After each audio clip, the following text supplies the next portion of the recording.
Driving it home with ABoR's housing economist, Dr. Clare Knapp. Hey everyone, welcome back to another episode of Driving It Home. This episode is a first for us in that instead of just having two people, a host and an interviewee, it's a roundtable, as you can see, with five of us from Unlock MLS and ABoR. I'm Kelea Youngblood, your Chief Marketing Officer, joined by our resident rock star, Emily Chenevert, our CEO, our Deputy Director of Communications, Danielle Hammett, our Deputy Director of Government Affairs, Taylor Smith, and our housing economist, Dr. Clare Knapp. Welcome. We've all either hosted or been interviewed on Driving It Home before, but we wanted to take an opportunity to kind of give you the cast of characters for the year and address this year ahead altogether. So buckle up. This is going to be a lot of fun, an informal episode, and we're so happy to have you here. Just to situate ourselves, Emily, let's start with you. Okay. Can you talk to us a little bit about where Unlock MLS and ABoR stand as an organization? We just had our 2025 kickoff, and I realize this is a bit of a broad topic, but let's back up. It's no secret that the landscape of the Austin housing market has shifted considerably, I would say a little bit, yes, over the past several years, and 2022 really marked the start of this shift. So home sales and prices have been moderated, but in the meantime, Unlock MLS and ABoR continues to grow, both in membership and in our industry reach.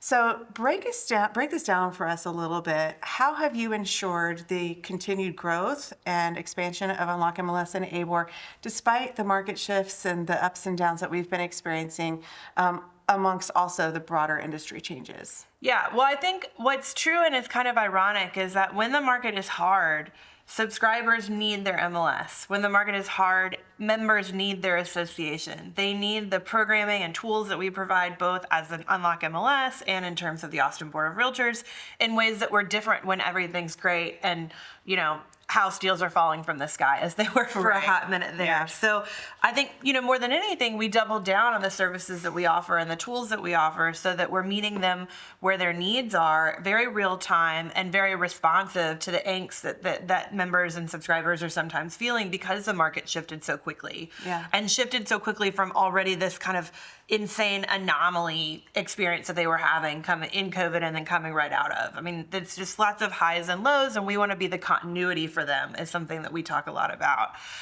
In terms of the legal landscape and the shifts at an industry level, at that really high level, I think, again, we're trying to be the continuity that they can expect. We want to be consistent in the language that we provide them. We want to be consistent in the guidance that we're providing them, certainly through the business practice changes of last year.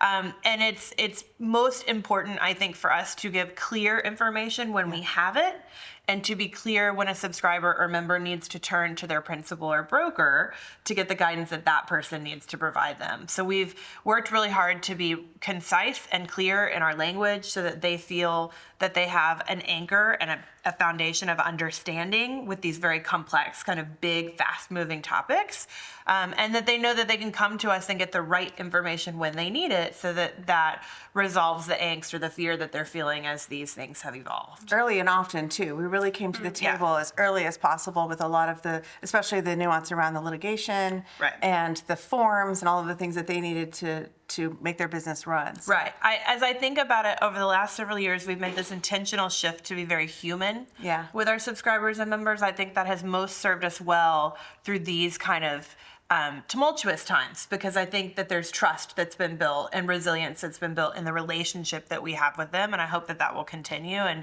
it's certainly our content to continue to be human in regards to our work with them. Yeah, well, thank you. I'm going to flip us a little bit and talk about advocacy, and that just is sort of a thread throughout our organization. So let's bring it over to Taylor. Advocacy is such an integral component of our work as an organization. There's been a lot of opportunities for our organization over the past several years, amid all the shift that we just talked about in the housing Austin market, to really focus even more on our advocacy efforts.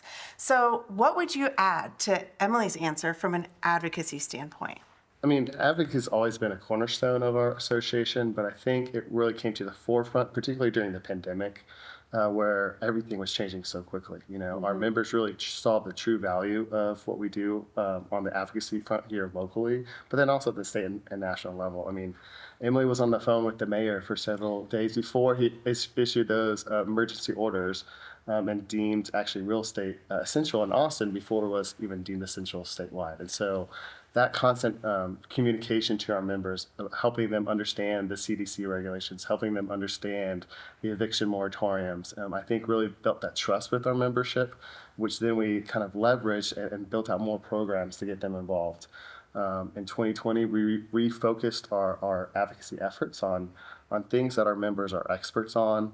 The board approved our public policy principles that year. In 2021, we launched our Policy Ambassador Program, where we partner a member from each council district with a member of the Austin City Council so that they can help build those relationships with a member that's in their district. And then throughout the year, we continue to just grow other programs like our Coffees with the Council Members series.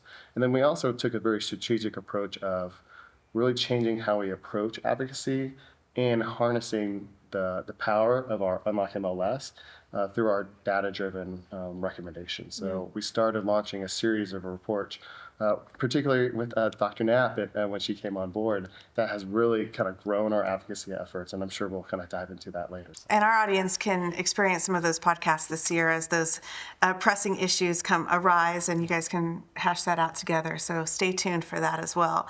All right, so I'm going to turn things over to Danielle as our deputy director, and I'm going to tag team this a little bit with you this morning because we work so closely together. You're tasked with a variety of responsibilities, and one of which is to ensure that our members receive that timely information that Emily was talking about literally everything that's happening within the organization at Unlock MLS and ABoR. Talk to us about some of the best ways for members to tap into our communications. What are the resources that are maybe especially new members can set themselves up for success in our business using our communication resources? No, definitely. I'm going to give you guys 3. So just easy, always easy to remember 3. What a communicator. I got 3. But, just to, Emily had mentioned about doubling down on tools and resources. Taylor's talked about research and opportunities for advocacy and the impact we're making in the industry to help promote housing affordability and accessibility. There's 3 ways that you can really just, if you can follow those 3 things, you're going to stay plugged in to all those things that we've been talking about. The first is our new website, unlockmls.com, that launched at the top of 2024. That is your home base for any kind of information. It's super searchable. It has all your benefits and resources and news front and center. So definitely make a point to check in with that and the MLS every single day to just make sure that you're staying on top of everything. And then the 2 are email communications. One is for Unlock MLS subscribers. It's our weekly market pulse. It's going to go out on Tuesdays in the morning, and it goes out to all subscribers. And if you're a broker, you guys get a special version that's specifically targeted to the needs and resources that we have available for our broker community. Make sure you're subscribed to that. And then on a monthly basis, we have our Austin Board of Realtors playbook. That's kind of like, we call it a playbook because that's what it is. It's like your month ahead look for the following month of like, where can you plug in? Where can you build your network? Where can you make an impact? So definitely want to keep an eye out for those 2 communications. The best way you can do that is in our subscriber portal. That's portal.abor.com. Log in there and go under communication subscriptions and just make sure that you are subscribed to those ABoR and Unlock communications so that you never miss a one. Awesome. One more plug I'm going to do because it's just the center of my heart is all of the education as well. So you can just go to the calendar, choose what class you want to come. Most of them are free to you, so you can get plugged in that way as well. So one of the major goals for us as an organization emerged amid the pandemic. We all are still kind of reeling from the pandemic and the crazy housing market that we were just talking about. We decided that we wanted to really build out Unlock MLS, the research arm, and provide more in-depth data for our members and stats for our members to harness in their business. And stats can be a little scary. I think the numbers, you're not really sure. And so we really wanted to do a better job of breaking down the data and helping it be snackable and tangible for our members. So Dr. Knapp, talk to us a little bit about what Unlock MLS research adds to our organization and ways for our members to get themselves into those resources? Absolutely. So we very clearly live in an information age, and data is power. And so we are just absolutely dedicated here to providing our members, our subscribers, with that up-to-date, timely, and accurate data, as well as just a comprehensive data set. We really want our members, our subscribers, to be equipped with the information that they need to be able to share with their clients to help their clients make those data-driven decisions, especially clients who are STEM folks, which is, of course, such a major concentration in the labor market here in Austin. You know, those are the folks who really gravitate towards that meaningful data. So overall, you know, we just really want our members and our subscribers to be able to access this information in an accessible, easy to use format so that they can readily translate it into practice with their clients. Thank you. And one more plug for Claire is that she's been doing free market data labs.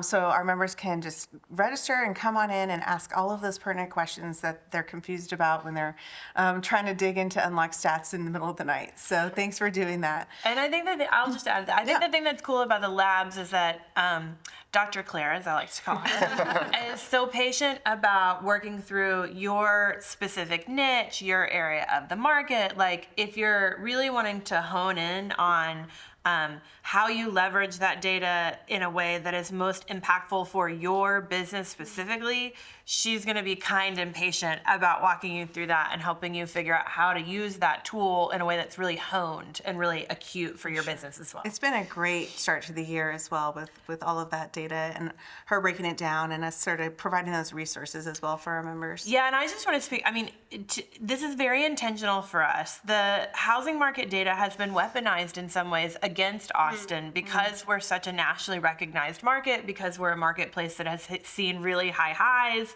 and then begun to kind of correct for that.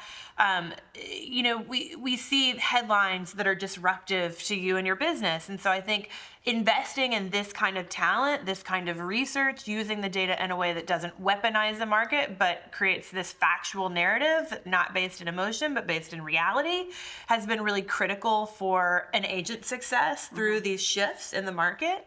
And we expect that that will continue to be the case, and we'll continue to double down on the offering that we're making there. Great comments. Thank you.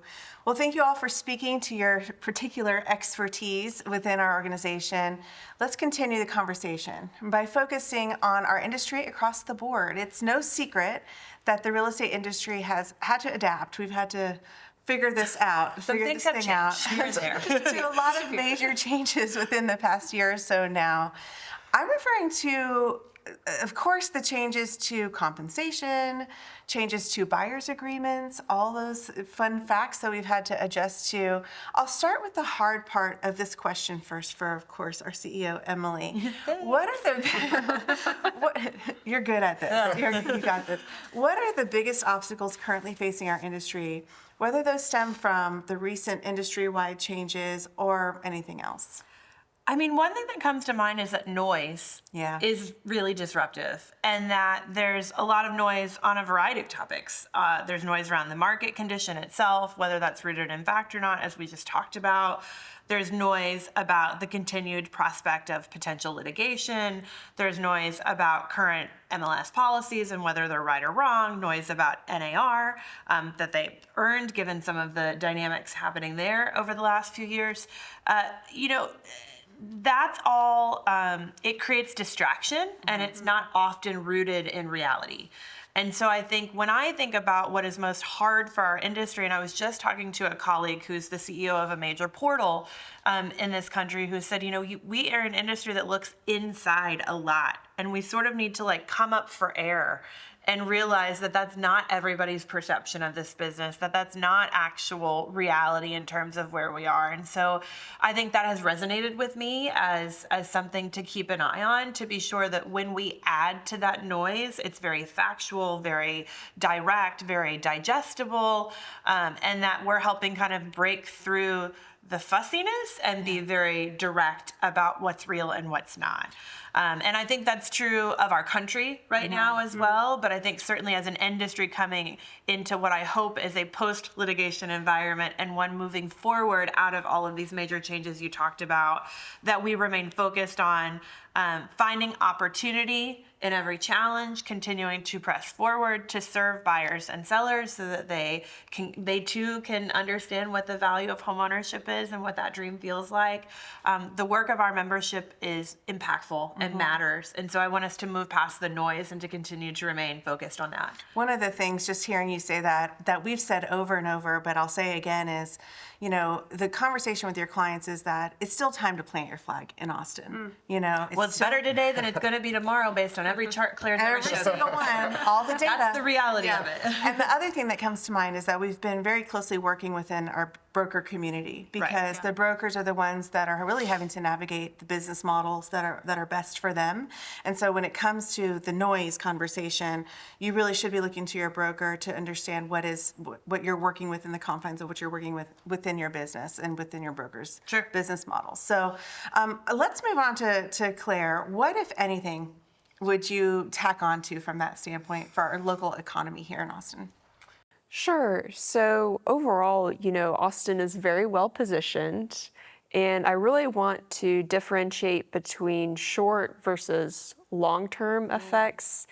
Here, I'll focus mostly on the labor market. It really plays such an integral role in our housing market as well. The two are just really linked together. And what I would say about the labor market is just that this past year in 2024 and then heading into 2025, it's certainly not nearly as strong as it has been, especially over the past several years. We had a particularly strong recovery from COVID in 2020, the back half of 2021, and then heading into 2022 and even 2023.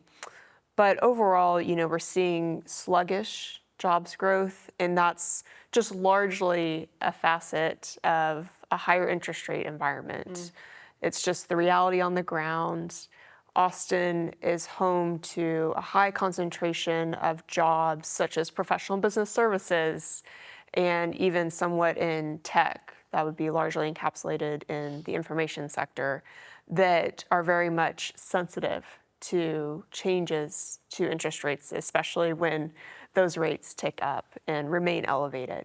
So overall, I think the labor market is going to be a challenge in some ways to our housing market this year. Of course, job changes are one of the major drivers of homeownership, whether it's buying your first home or moving up. So overall, it is going to be a little bit of a challenge, but to differentiate, 2024 and 2025 and the effects of the labor market, the Austin labor market in those years versus the long haul, we're very much positioned as a region to continue to experience strong jobs growth. It's just not quite happening right now. And some of the context there too is that we outperformed the nation for many years in job growth. So this is the importance of the short term versus the long term. The long term here has been markets are bullish on Austin. They're bullish on this community. The anchors for our local economy are very intact. We are certainly experiencing the blip of a fall off from a trajectory that was not sustainable long term. I think we'll continue to see that sort of settle out. But in terms of the long-term continuity, the long-term consistency of power in this region, I expect that continues, to your point, that people and businesses remain bullish on this Central Texas marketplace as a place to do business. The word on the street is that there is a certain CEO and founder of a very large social media platform who is considering relocating to Texas. And I would not be surprised if Austin would be his number one pick. So large companies are continuing to relocate here. His thousands of employees to Right. come along. We're just gonna follow the housing He's market with welcome, that. but it's all the others that I'm really worried about. All right, so Danielle, you and I have the immense fun quotes. It's fun. It is fun. I know. Is it fun to tell 20,000 people lots of things? It's super fun, especially actually this last week we got an email in that said, please, you're over communicating. And we're like, yes, we're over communicating. We did this. Of ensuring that we sufficiently unpack this information that's been fairly complex over the last few years. What are some of the major takeaways of these broader industry changes for our members? What should they be paying attention to? Yeah, the word that comes to mind is stability. I've been working my entire career, 15 years, in helping local market research reports or press releases in some shape or form for Austin real estate professionals. And this is the first time in my career where we've really been able to talk about a market that is on the track to sustainability, that has some significant gains in housing affordability, and that the market conditions are stable. It's not surging upward, it's not, correcting itself. And that is a great opportunity for no matter what side of the transaction you're on, whether you work with buyers, sellers, or renters, that stability means you as an agent, you're not waking up every morning trying to look at the MLS, pull data to figure out, okay, what the heck is going on today in the marketplaces that I serve.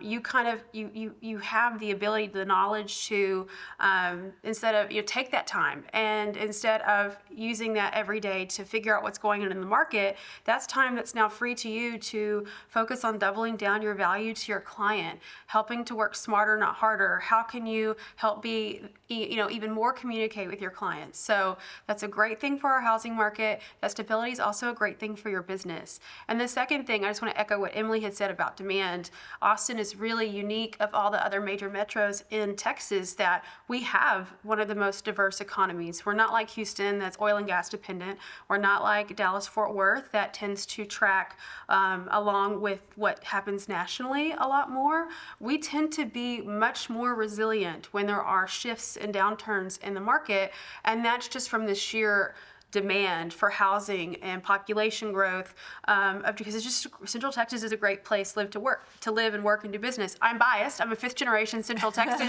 so I'm happy to plug that. But it's true. It's really true. And so stability in the short term, demand in the long term. It's a great time to work in real estate.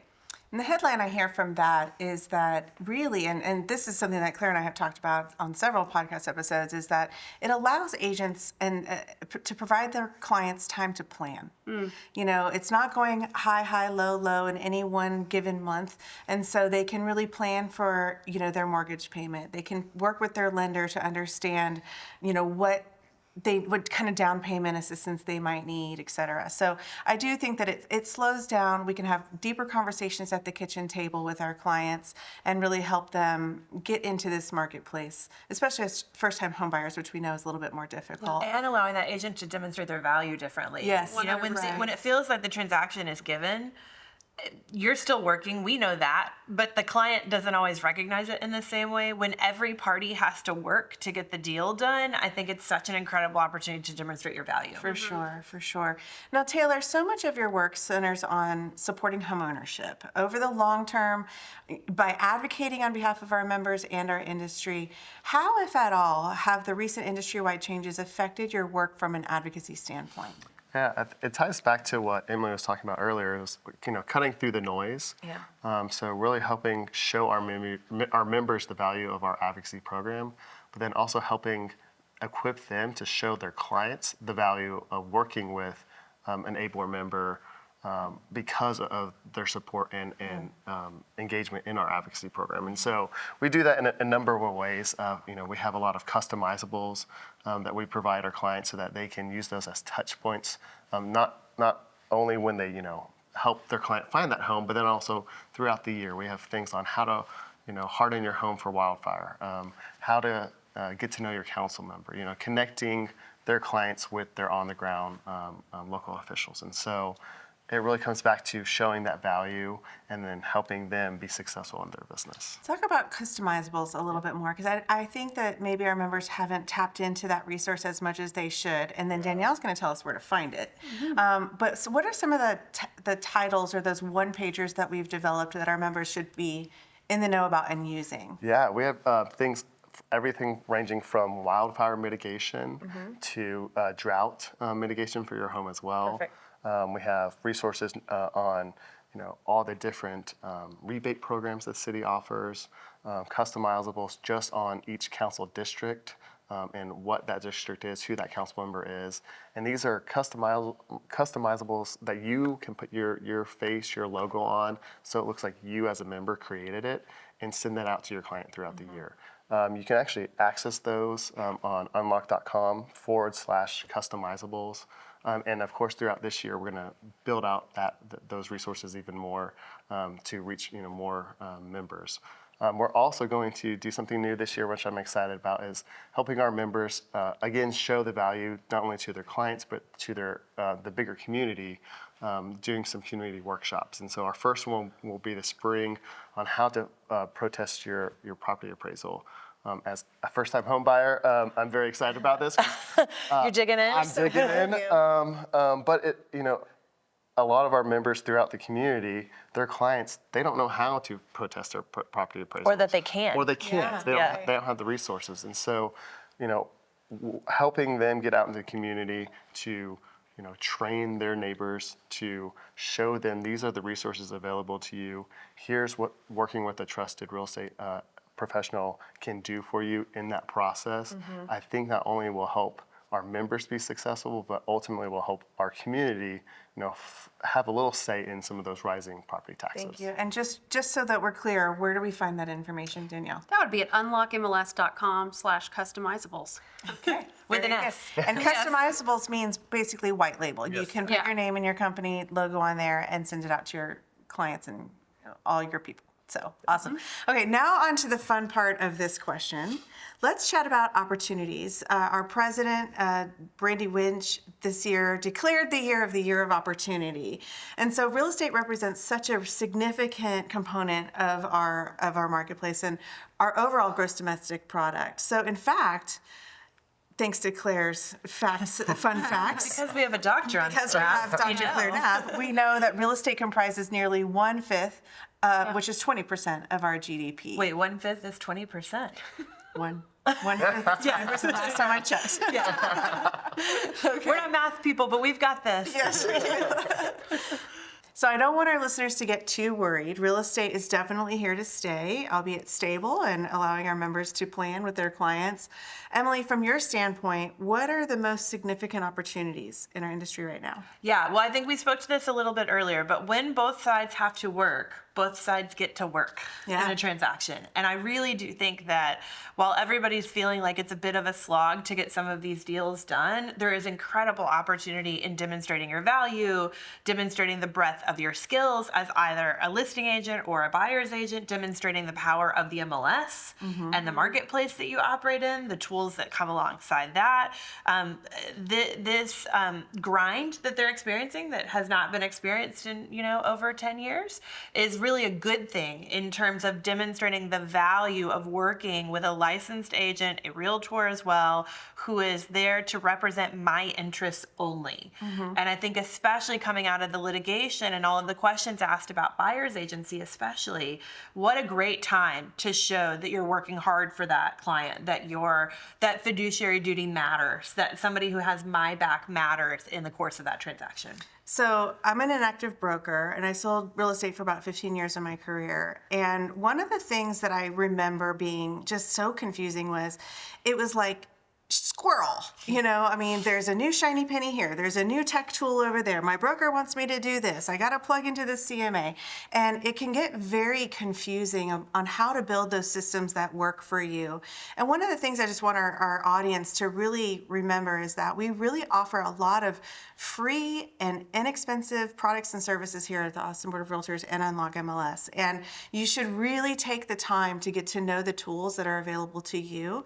We have an on-site trainer. We've got a lot of really one-on-one accessibility. So don't forget, between Unlock Stats and Forewarn and all of these different types of products that we've brought, Real Estate News, Inman Select, that we are at your fingertips and are totally free, that are part of your subscription. And it's, I know you feel like you can't afford the time. Like, time is literally your money. You eat what you kill in this commission-based world of compensation that you live in. Totally get it. And I think with that, you have to ask yourself, can I afford to not be efficient in my my job? Can I afford to not take advantage of what's free to me and continue paying for a subscription that I don't really need anymore? So take the time, carve out the time for your operational success so that you're going to be really successful at the things that you do well. Which is a good time of the year to be talking about it as we approach tax season, and you're going to be doing all those write-offs and that too. seeing all the subscriptions that you aren't really using but you're paying for. It hits your pocketbook pretty quickly. So Claire, do you want to tack on to any of the things that we've been talking about from your perspective?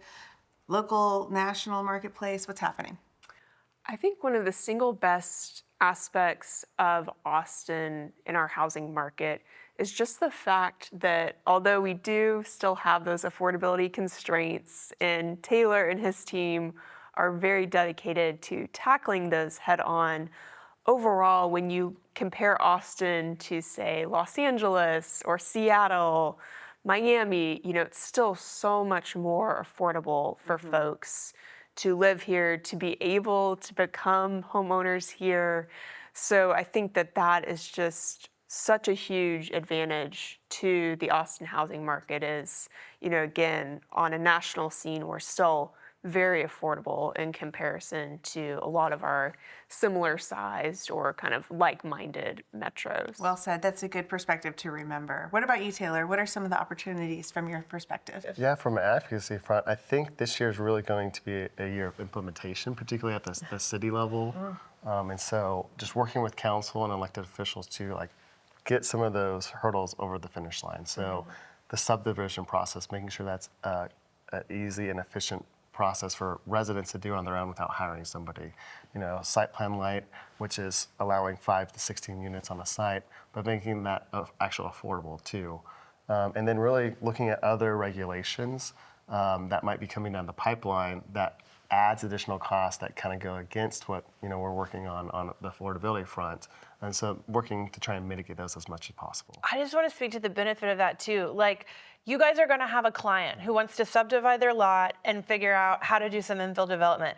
You are not going to want to do what Taylor does. You don't want to go sit at City Hall and watch over the implementation and the rules regulatory process and ensuring that the policy that they intended actually becomes fruition on the ground. That is an incredible value. And in this city, actually, there is a niche and cottage industry of people paid to do that at very high billable hours. So I hope our members recognize the power of that kind of oversight and constant watch over those things, because it's one thing to get the policy passed, it's another to see it actually work. Yeah, for sure. All right, Danielle, I know you totally have your marketing hat on, and Always. You've been spinning out this whole podcast. How can our members harness all of these wonderful opportunities? We've talked about a few of them as we've been together today. Anything else mentioned that our members can use in their own businesses? No, definitely. And I'm going to touch on just a quick recap of the ones we've already talked about. So we have our email communications and our new website. We have that website has our benefits that Kelea was talking about for ABoR and Unlock MLS front and center. I strongly encourage you, take a half day, take a Friday morning, Monday morning, and go through those and look and see, okay, am I really maximizing all of these? Have I claimed all of my accounts and discounts? So definitely maximize that. Also, unlockmls.com/customizables. Those are editable, brandable resources that we have made for you to help elevate your expertise to your clients. And then the one I'm going to mention in addition, also with our advocacy program too, but our communities of practice we have, that's really something unique about the Austin Board of Realtors. That is our advocacy program. If you want to be a policy ambassador and get involved and see and have a more hands-on experience, our foundation, our global program, our diversity, equity, inclusion, and belonging work, those are all really strong communities of practice here. Oh, we have another one that we launched last year, ABoR YPN, our Young Professionals Network. But there's just so many ways that, especially if you're a new agent, but really really, those are network builders. Those are referral builders. Those are community builders. You'll learn something, you'll build connections, but definitely make sure you're taking advantage of those communities because it helps build your leadership skills. You can volunteer. The benefits are numerous. So definitely check those out, and they're all available under Get Involved on unlockmls.com. And one more plug, we'd be remiss if we didn't talk about industry awards. Yeah. Oh, yeah. Industry Awards is live. Applications are live. This is not a time to be shy. This is not a time to be humble. Please go check it out. Fill out an application. Nominate a colleague. It's a great event. It's happening on May 2nd. We're all going to be there with all of our shiny, pretty outfits on, and but we don't know what the theme is yet. No, that's a secret. Yeah. It's a total secret. So, any other last minute thoughts before we close out this episode? I'll tag on the industry awards really quickly. You know, our business and professional development team and our industry awards committee have worked really hard to expand out some of the awards categories. That if you have teams, if you have sales managers for different sizes too, that there's really an opportunity to show that depth and nuance of your brokerage. And these are huge marketing opportunities, guys. And one thing that sets our industry awards program apart is that it's not all production based. That's right. So we have a salesperson of the year, but we look at everything: community involvement, impact, leadership, and your industry and your brokerage. So really, this is a great marketing opportunity. That's something that differentiates you. So please apply. Applications go through March 8th, and you can nominate somebody as well. So again, don't be humble. Let's shine a light on some of the good work that's being done in our industry. Love it. I would also plug, sign up for our Live from City Hall newsletter. It's an easy way to stay in the loop, particularly on these community conversations that happen. You can go to unlockmls.com/Live from City Hall, sign up to do that. It's a great way to stay plugged in a very short bulleted format. Yeah, that's and then also plan on joining us on March 22nd at Realtor Day at the Capitol. We'll have realtors from across the state coming to talk with their legislators about housing affordability, about property taxes. And so that's something you're not going to want to miss. The Capitol's in our backyard, and it's a great way to get. Is it the 22nd or the 26th? The 26th. Did 26th. I say 26th? I thought I heard 22nd. Nope, March Just wanna make sure 26th. we're March clear. 26th. Okay, Yep. good. All right. Well, we'll be back next week with another roundtable episode that will continue our conversation from today. But before we close out, I want to remind everyone that our January stats release is dropping on Thursday the 13th, so in just a few days. This is Your Valentine. Yes, love is in the air. This is a particularly exciting release because not only is it our first stats release of 2025, but it's also the very first time we'll be dropping our leasing data, finally.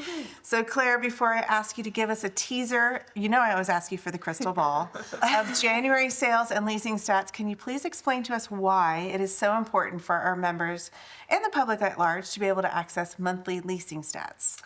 I think we can all agree that it is long since time that we start to publish this data. The leasing market, and herein we're really talking about single-family rentals, townhomes, and condos. We're not talking about multifamily, so it's not apartment data. But those single-family rentals, townhomes, and condos comprised over 26,000 closed leases in 2024. And for those folks who remember back a few podcasts, we talked about how in 2024, closed sales rounded out the year at about 30,000. So you're essentially looking at closed leases being, relatively commensurate with closed sales. Wow. So again, it's just such an important segment of our market and a growing one as well. Mm-hmm. We know that leasing is the most comparable alternative to homeownership. Renting a single family home is going to be probably the first option that a would have been buyer, especially a would have been first time buyer, will consider if they feel like they are unable to afford a home purchase or just unable to access the type of home they want, et cetera. So again, it's just such an important market for us to be able to tap into. Okay, that's great information, and wow, what a stat. But one more crystal ball from Claire. What do we expect with sales and leasing stats for January? Can you tell us a little teaser? Sure. So I think sales will be slightly flat, if not a little bit up on a year-over-year basis, probably looking to the tune of somewhere in the 1,700 range for closed sales. prices, the median sales price will probably be down a little bit on a year-over-year basis, less than 5%, thinking maybe about 3% right now. For leases, I think closed leases will be essentially flat as well. The median rent may be slightly down. Okay. So again, all of that information will be available in concrete form on Thursday the 13th, but just a little teaser. All right, guys, well, you've heard it here first. Our first recap of stats in 2025 and our first recapping of leasing stats, which we're super excited to bring you. We are so looking forward to our members taking advantage of this new resource, really looking forward to see the ways that you will integrate this new data into your business day-to-day with in your interactions with your clients. Please do remember that you have this leasing data available at your fingertips through Unlock Stats, our new data analytics platform. While we're providing monthly recaps of leasing stats, if you ever want to just look at that earlier, if you want a weekly access or a month to date or even a year to date stats, hop into Unlock Stats and be sure to take a look at that information before the monthly stats officially drop. With that, guys, I think we'll see you for round 2 next week. Looking forward to it. Bye, everyone.